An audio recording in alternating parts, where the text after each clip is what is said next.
ఉయ్యాల ఎక్కువ అసలు చేసేసాడు ఉయ్యాల మాలు అక్కడ వస్తే తీసుకోబట్లేదు ప్లీజ్ అప్కర్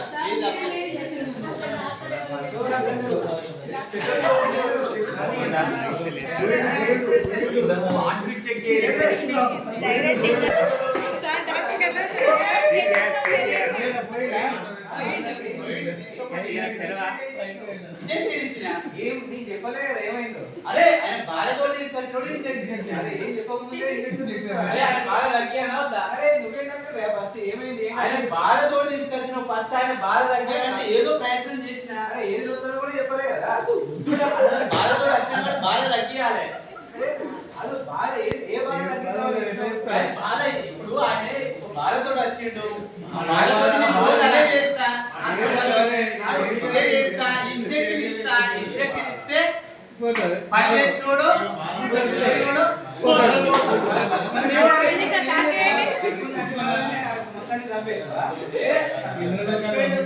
అయితే తీసుకోండి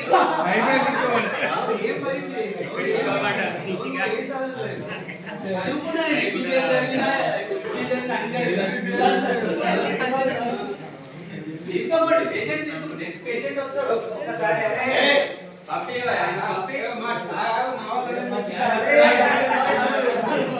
మొత్తం ఆగమైతే డాక్టర్ మొత్తం కొట్టుకుంటున్నారు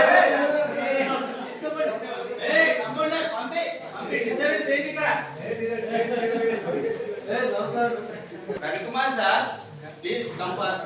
ఈ స్కిట్ ద్వారా ఇక్కడ ఏం జరిగింది మేము స్కిట్ లో చేస్తా ఉంటే చాలా మంది అడిగారు commented Nagaraj sir about this statement ఏం జరిగింది ఇక్కడ ఫస్ట్ చెప్పండి ఏం జరిగింది ఇక్కడ డాక్టర్ ఏం చేశాడు పేషెంట్ ఎట్లా వచ్చాడు అసలు ఇక్కడ ఏం జరిగింది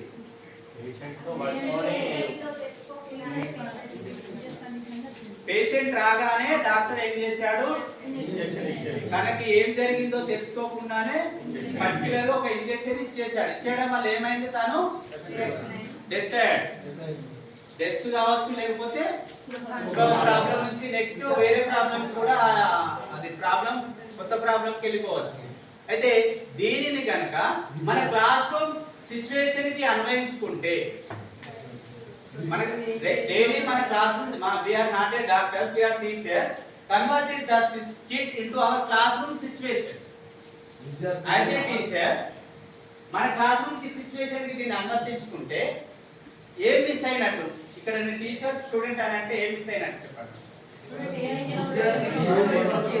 విద్యార్థి యొక్క స్థాయి అంచనా అనేది జరగలేదు. జరగకపోవడం వల్ల ఏమైతుందంటే ఏమైంది పిల్లవాడు ఏమైతున్నాడు వాడికి ఏమీ అర్థం కాక యాబ్సెంట్ అన్న మొత్తం కంప్లీట్ స్కూల్ అన్న పని చేస్తున్నాడు లేకపోతే వాడు గడిచి జన అవుతున్నాడు. ఇక్కడ పేషెంట్ ని దృష్టిలో పెట్టుకొని మనం చూస్తే అయితే ఈ పిల్లవాడి స్థాయిని అంచనా వేయాలంటే మనం ఏమి పాటించాలి స్కూల్లో పిల్లవాడిని అంచనా వేయడం కోసం మనం ఏం చేస్తాం పిల్లవాడిని సిద్ధంగా ఉన్నాడా చూసుకోవాలి ఏజ్ చూసుకోవాలి ఇంకా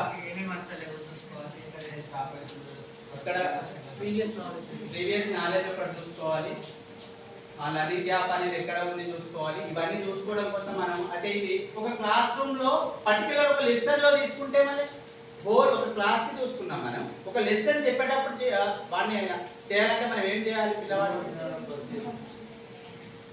ఒక లెసన్ చెప్పాము ఆ లెసన్ చెప్పేటప్పుడు ఆ పర్టికులర్ 45 మినిట్స్ క్లాస్ కి దీన్ని అనువర్తింప చేసుకుంటే ఒక లెసన్ చెప్పాను నేను ఏం చేయాలి పిల్లవాడికి అర్థమైందా కాలేదా తెలుసుకోవడం కోసం పరిశీలన రేపు చేస్తాం రేపటి నిన్నటి దాన్ని ఈ రోజు చేస్తాం ఈ రోజు దాన్ని రేపు చేస్తాం మరి ఈ రోజు ఇప్పుడు ఏం చేయాలి క్లాస్ రూమ్ ఇంట్రడక్షన్ ఉండాలి మధ్య మధ్యలో ఏం చేయాలి పిల్లవాడితో మనం క్వశ్చన్స్ ఏమంటాం మన భాషలో మూల్యాంకనం అసెస్మెంట్ చేసుకుంటాం. అంటే నిత్యం మనం లెసన్ చెప్పేటప్పుడు మనకు తెలియకుండానే అసెస్మెంట్ అనేది చేస్తాం. పేపర్ పెన్సిల్ తోటే కాకుండా పిల్లవాడిని ప్రశ్నల ద్వారా అర్థమైందా ఇదేంటి అదేంటి అని అడగడం ద్వారా కూడా మనం ఏమైనా పిల్లవాడిని అసెస్మెంట్ చేయడం అనేది జరుగుతుంది. అయితే ఇక్కడ డాక్టర్ అనేవాడు అసెస్మెంట్ అనేది చేయలేదు. అసెస్మెంట్ చేయడం ద్వారా ఆ డాక్టర్కి ఏం తెలిసిపోతుంది, ఆ పేషెంట్ సంబంధించిన రోగం ఏంటి అనేది తెలుస్తుంది. రోగం అనేది తెలవాలంటే డాక్టర్ భాషలో ఏమంటారు, మనం ఏం చేస్తాం, ఇప్పుడు మనమైతే అసెస్మెంట్ అంటున్నాం కదా, డాక్టర్ భాషలో ఏమంటాం సార్, డయాగ్నోసిస్. అంటే ఇక్కడ పర్టికులర్ కాజ్ అనేది డయాగ్నోసిస్ చేయలేదు డాక్టర్. చేయక ఏం చేసి డైరెక్ట్ మంది ఇచ్చిండు.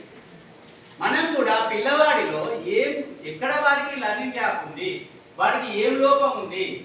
ఆల్ఫాబెట్స్ రాని పిల్లవాడికి నేను చెప్పాను ఇంత talking train lesson second class లో ఆల్ఫాబెట్స్ రాని పిల్లవాడు ఉన్నాడు, వాడు నెక్స్ట్ థర్డ్ కి అప్డేట్ అయ్యాడు. వాడికి డైరెక్ట్ టాకింగ్ ట్రైన్ లెసన్ చెప్పడం వల్ల యూజ్ అనేది ఉండదు. వాటిని మళ్ళీ ఆల్ఫాబెట్ నుంచి దగ్గర నుంచి తీసుకొస్తే అట్లీస్ట్ ఆ క్లాస్ లో పర్ఫెక్ట్ ఉన్న పిల్లవాడు లెసన్ మొత్తం చదివి రీడింగ్ కాంప్రహెన్షన్ పోయినప్పటికీ వీడు లెటర్ ఐడెంటిఫికేషన్ అనే కాన్సెప్ట్స్ అన్న సాధిస్తాడు అనేది దీని యొక్క భావన సార్. దీనికోసమే ప్రతి పిల్లవాడికి మన పాఠశాలకు వచ్చిన ప్రతి పిల్లవాడిలో ఉన్న లోపాలను సరిదిద్దడం కోసం డయాగ్నోసిస్ అనేది కంపల్సరీ చేయాలి. ఇక్కడ డాక్టర్ చేసిన పొరపాటే మన పాఠశాలలో మనం యాజ్ ఎ టీచర్ గా చేయకుండా ఉండాలి. కాబట్టి రెమిడేషన్ అనేది ఎందుకు అవసరం అంటే పిల్లవాడి లోపాలను సరిదిద్దడం కోసం డయాగ్నోసిస్ చేసి రెమిడేషన్ ప్రోగ్రామ్ అనేది ఎట్లా కండక్ట్ చేయడం అనేది ఇప్పుడు సార్ చెప్పడం జరుగుతుంది. ఈ రెమిడేషన్ మాడ్యూల్లో స్టార్టింగ్ లో ఇది ఇంగ్లీష్ లో ఉంటుంది మీకు ఇప్పుడు వచ్చిన స్కిట్, కాకపోతే అది మధ్యలో చేస్తే బాగుండదనే ఉద్దేశంతో మేము దాన్ని తెలుగుకి స్టార్టింగ్ రోజే ఆ స్కిట్ చేయడం జరిగింది సార్. Thank you.